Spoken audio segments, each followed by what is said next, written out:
Welcome once again to Inside Athletics, brought to you by the IAAF. I'm your host, Ato Bolden. I am here today with one of only 3 women to ever successfully repeat as 100-meter Olympic champion, former UCLA Bruin. Gail Devers, welcome to the program. Thank you. My first question is one that I've been wanting to ask you for a very long time. You're now several years past retirement.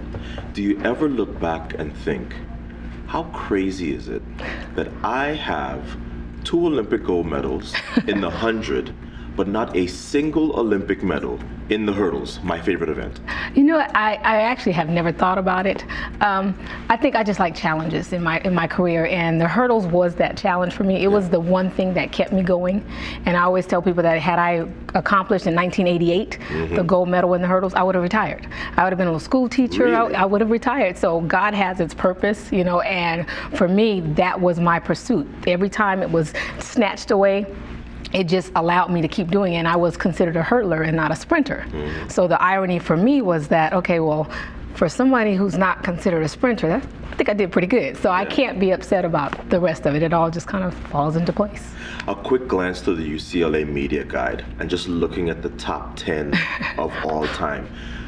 I think you appear in 7 or 8 different events. And we know Bobby's crazy and he made you guys do everything, but I mean, what an amazing ability you had to do all those different events. Is there one of your parents that you look at and go, okay, I am a great athlete because of mom or dad? I don't know. My mom said, my mother played basketball and my dad boxed, played football. No, I don't think any of them ran track. So I think it's just the combination of their genes and just, you know, willpower. For me, it was my brother saying, you will run regardless of what you want to do. Yes. Yeah, that works. And he did it, you know, through force. So I think I have to, you know, give him his props now, but I think it was just, I was this school person. I wanted to be in school and in the books, and he was like, no, you need to run, you need to get involved in some athletics, which is why I didn't start till I was in the 10th grade. Yes. And I think just from that, just, you know, somebody said, well, try this event, because I didn't really know, so I didn't have a favorite. So every year someone would suggest that I try a different event. I even remember at UCLA, Art Venegas was saying, you should be a heptathlete like Jackie. I said, no, I just like playing around with Jackie out there. We're, you know, having fun with the high jump and stuff. But I think just the versatility of being able to just do anything and have fun at it was what made my career, for me, successful and exciting. I was thinking about Bobby Kersee and his legacy of athletes. And the athletes that Bobby coached roll off the tongue, right? Gail Devers, Flo Jo, Jackie Joyner Kersee, Joanna Hayes, Dawn Harper Nelson. And it occurred to me, I can't think of too many males that Bobby coached. Why is it that Bobby has such a great track record with females, and then you struggle to find the males that he coached? Yeah. Well, you know, I think even from why he started coaching women was because back there the men were dominant. You know, we had a great presence in the United States in men, but in women we didn't. Even in the hurdles, if you look at the hurdles in particular, back in the 80s, if you watched on television, they did not show in the States. They didn't show the 100-meter hurdle final because there was an American in the final.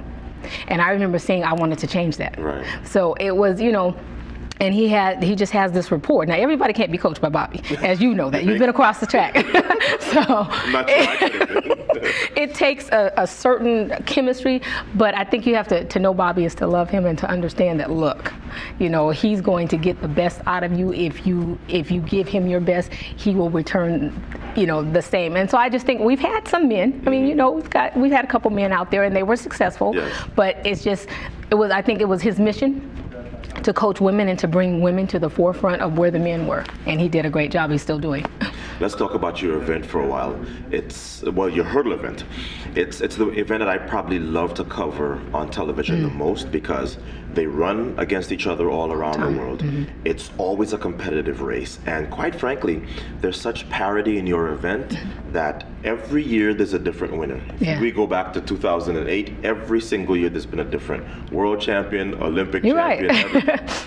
Tell me what your assessment is of the event as it is globally now, as well as how well the U.S. seems to be doing that event right now. Well, first of all, I think the U.S. is doing phenomenal. I mean, like you said, it's the sad part of that is when you get to a final for the World Championship for our trials, that those that are going to be left home that didn't make the top 2 or top 3, could still get to the final and have a possibility of medal. Right. At least you know they'd be in the final.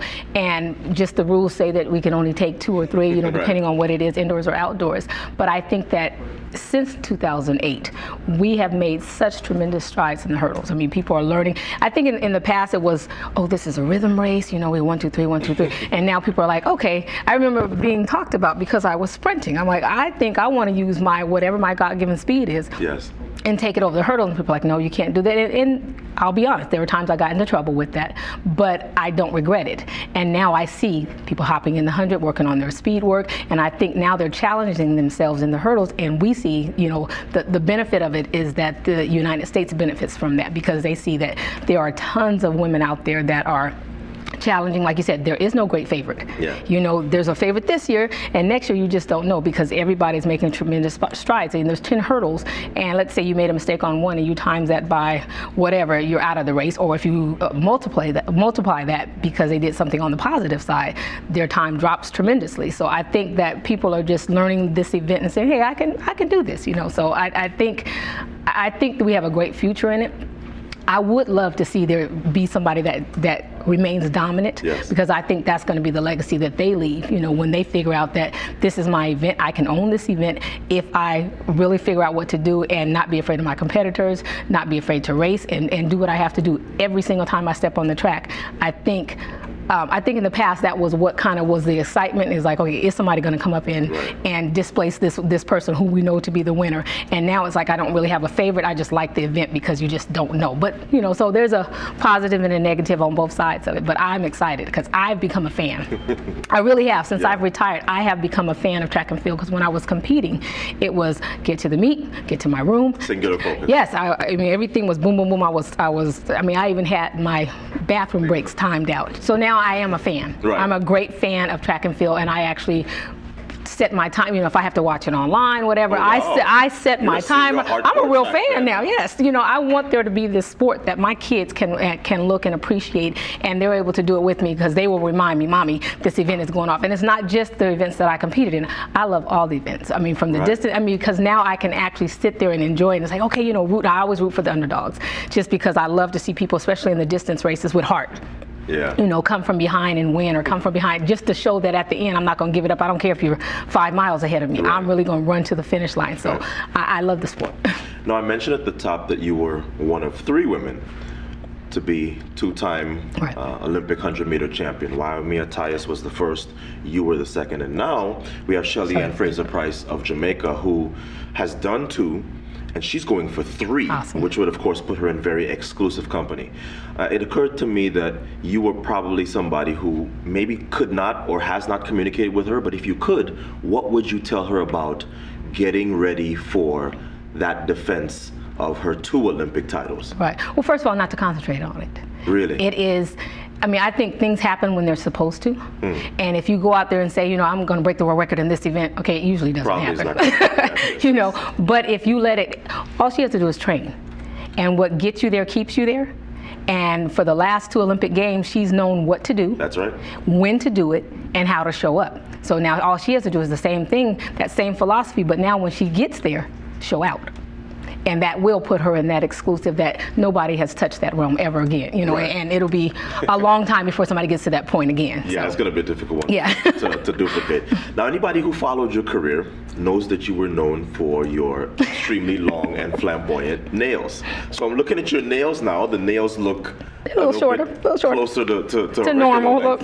At what point do you decide, okay, nails, you have been my signature for a long time, but you guys are going? Well, you know what? I'll be honest with you. I actually just cut my nails in May, and when I cut them down to nothing. So they're already. May of 2014? 2014. I usually, there's a story. There's always a reason behind it.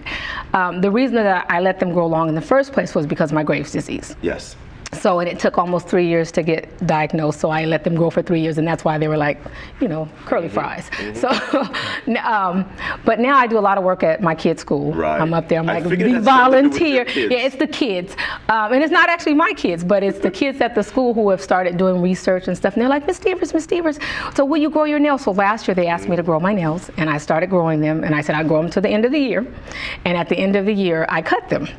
And they were mad that I cut them last year. Yeah. So when school started in August of this past year, they were like, are you going to let them grow again? So I let them start growing again, and then in May they were getting like ridiculous, so I just kind of cut them, and they're growing back. But this is a length that I think is cool. But I mean, even at their longest length, I crochet, I have kids, so I do hair. I don't have anybody that comes in and does their hair in the morning. Nobody cleans up for me. So everything that you have to do, I get it done. So let me ask you about the current crop of United States sprinters. We hear a lot more these days that part of the reason that the U.S., particularly on the men's side in the sprints, are sort of struggling to find new stars to replace the old ones is that young American kids, particularly the males, don't see track and field as something to aspire to. NBA, yes. NFL, yes. Baseball, maybe not so much. But it's not something that young American males see as a future. The women seem to be fine.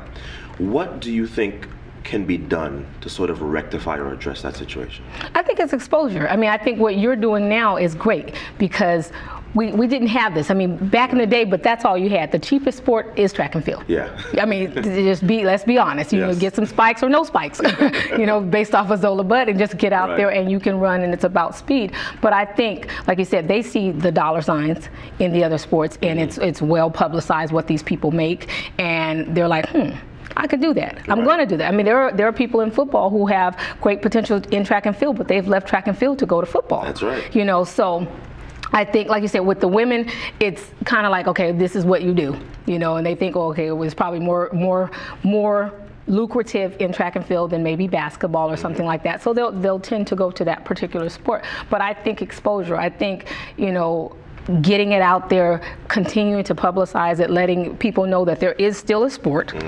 I will say that I think what has kind of hurt our sport, that I think we're on the mend from, is the negativity. The doping and so on. Yes. I mean, just negativity in any aspect of it, you know, but I think if I had to speak on just the doping in particular, I think we have in our sport, we have rules, we have regulations, and we have to abide by those rules and regulations. And I think what kind of kills it for the media, for the general public, is when they always hear about it. Yeah. You know, when we introduce somebody and that's all we say is this person's name and this is what has happened to this person.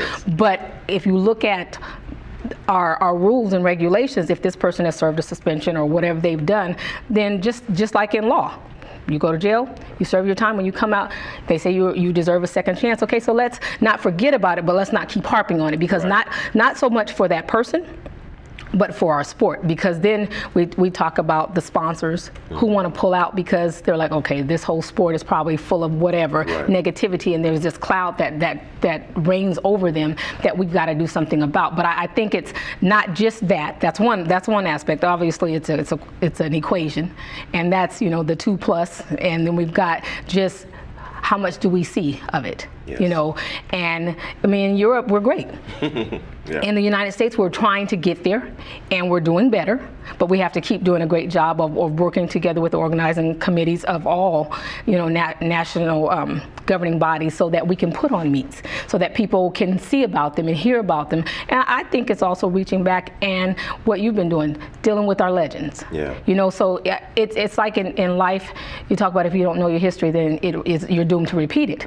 But that can be on a negative or positive sides. There are some things that have happened in our history of our sport from the people that you talked about, Wyoming Attias. Now, when I ran, I knew all about her. My kids know about her. You know, that's Aunt Wyoming. This generation know about That's what I'm saying. They don't know about it. And it's like, you know, you want to get out there. I mean, I also think, you know, we're all YouTube sensations. So not to be mean, because the media is a great thing, you know, networking and all of that. But it's about hard work. It's about getting out there and grinding and doing what you have to do. I mean, you talk about when you got a scholarship to go to college, they had to come find you. They didn't get to Twitter and look on your name and say, oh, Arthur Bolden is all of this, you know, and you didn't get to put your little flashlights and all this kind of stuff. They had to go through, you know, the archives. They had to go through word of mouth. They had to look in, you know, what was it, microfiche that we used to have? You know? You're dating us. Right. But, you know, all of that. So I think, I mean, everything is, we have to progress, but we cannot forget what got us there and combine all of that so that our kids understand that, yes, this is a great sport. It's full of, you know, what the Olympic creed is even about. Is about integrity. And I think that's what we have to keep teaching our kids too, not just for being involved in a sport, but for setting them up for life. for what we want them to be is to be able to run our countries, be involved in our countries, being great citizens, so that we don't have to worry about them doing something crazy, because when they were little, nobody told them that's a no-no. And no-no has consequences, you know, so I think all of that. But I think if we do that and bring our people, bring the exposure for track and field to the forefront, talking about it all the time, talking about the positive things, putting on match races. I think back in the day when we had match races, it got people excited, because I want to see somebody run against this person or run against this thing, you know, whatever it is. And that excitement made our fans say, oh gosh, did you hear about this? And did you hear about that? Oh, I'm rooting for this person, you know, and they tuned in to see, you know, and I think we have to get to that point again. Well, I tell you what, you obviously were one of the reasons that I got involved in track and field. Oh, wow. You're a little older than I am, and I'm so thrilled to hear you say that you are going to have more of a presence in track and field. Oh, I think the sport certainly needs you. We wish you all the best, and thank you for sitting down and joining. Thank you. Thank you for having me. All right.